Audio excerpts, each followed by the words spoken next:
Semoga selalu diberi kesehatan dan keselamatan ya. Pada siang kali ini di pertemuan bahasa Indonesia, Budian akan menjelaskan mengenai penggunaan kata depan di dan awalan di. Ini sering sekali ada kekeliruan saat mengerjakan tugas. Itu kapan kalian menuliskan di yang terpisah dan kapan menuliskan di yang serangkai ya. Nah, penjelasannya seperti ini. Jadi ada di sebagai kata depan dan di sebagai awalan atau imbuhan awalan. Masih ingat ya, kemarin sudah saya jelaskan mengenai awalan di.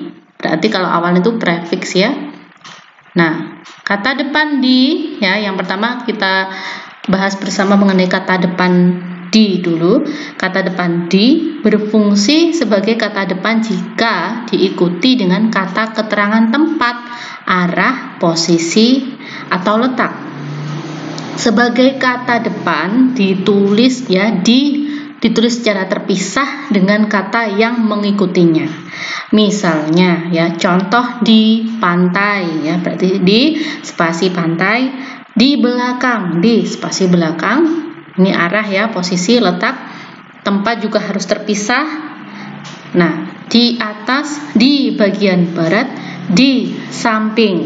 Nah, semuanya tertulis secara terpisah dengan kata keterangan yang mengikutinya. Nah, sudah paham semuanya ya? Di yang terpisah adalah seperti ini, di sebagai kata depan jika diikuti dengan kata keterangan tempat, arah, posisi, atau letak.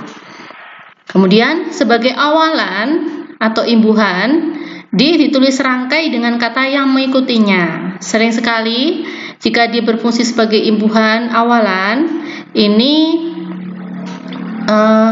berarti kata kerja pasif ya.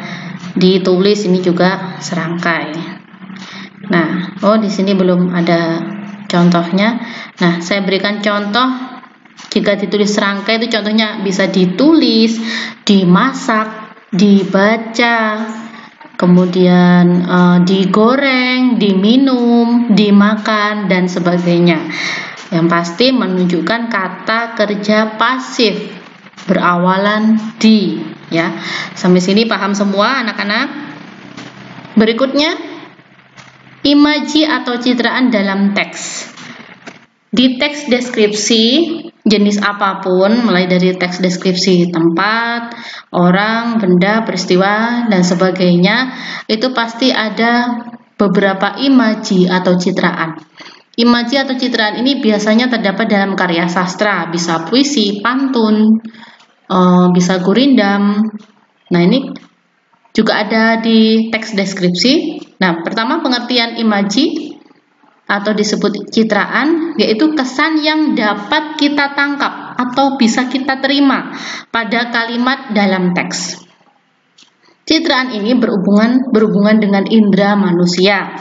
Jadi saat kita membaca sebuah teks, misalnya teks deskripsi tentang Pantai Serang, di situ ada beberapa kalimat yang menyatakan keindahan Pantai Serang. Dari apanya?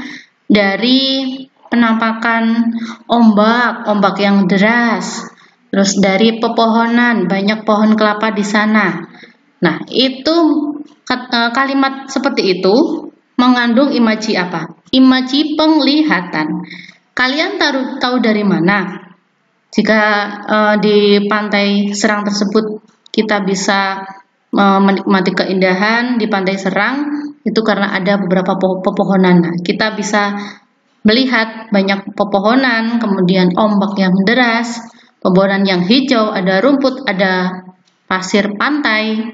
Nah, itu kita taunya dari indera penglihatan. Nah, kita lihat ada macam-macam citraan atau macam-macam imaji.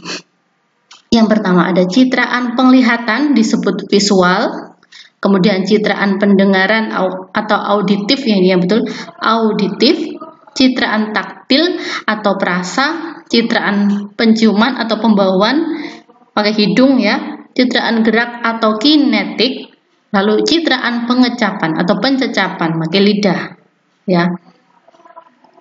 Nah, macam-macam citraan ini penjelasannya. Citraan visual, yaitu penglihatan tadi, yaitu citraan yang memberikan rangsangan kepada indera penglihatan sehingga hal yang tidak terlihat seolah-olah terlihat. Saat kita membaca sebuah kalimat di dalam teks, kita seolah-olah melihat. Contoh, Teja dan Jerawat masih gemilang masih ceria, ya. Itu tahu dari mana? Dengan melihat, itu citraan. Kemudian citraan auditif, citraan yang dihasilkan dengan menyebutkan atau menggunakan bunyi suara. Kita mendengar suara auman harimau itu mengagetkan diriku. Nah, auman, suara gema, gaung. Nah, itu mengandung citraan auditif, bunyi atau audio. Hanya selagu sepanjang dendang. Dendang ini kan bunyi-bunyi, ya. Ini mengandung citraan auditif. Lalu citraan taktil, yaitu citraan yang ditimbulkan gambar angan yang dapat dihayati pakai perasaan ini, dengan indera perasa. Selembut tudung cendawan.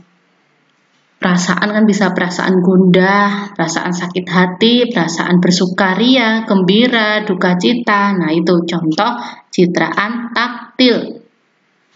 Berikutnya citraan penciuman atau pembauan, yaitu citraan yang ditimbulkan gambaran angan indera pencium, hidung.